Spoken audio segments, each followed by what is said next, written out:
मग बिर्याणीक लागणारे तोडे मारून अक्षासते तांदळाची निर्गत लाव घेतली. मग काय तांदूळ धुवून झाले तसे मग कणकात बिर्याणीचा सामान भरून घेतला. मग काय सगळाच सामान कणकान भोतू बसला नाही म्हणान पाणी घालून टोप ठेवलो चुलीर. मग कणकांपैकी चिकन झाला तसा अक्षान चवीक आणल्यान तर बऱ्यापैकी शिजान चवीक एक नंबर. मग पाठोपाठ बिर्याणी बघली तर एकदम फळफळीतनी लागाक एक नंबर. कणकाची बिर्याणी उडवलं तशी हात खाऊन बनी ए तन्मय आठवणी ना घरा हातभर सुक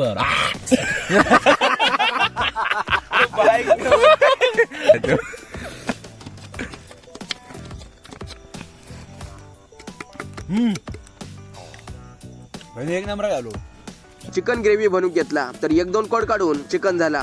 तसा गुंड्यान कांदे लिंबू कापूक घेतल्या. तर आजच्या पंक्तीक अक्सो बबलू स्वप्नो गुंडोनिमी बिर्याणी चिकन वर ताव मारलो नि येळे बुतू भांड्यांची निर्गत लावून दिली. चला तर मग नवीन वर्षाच्या हार्दिक शुभेच्छा.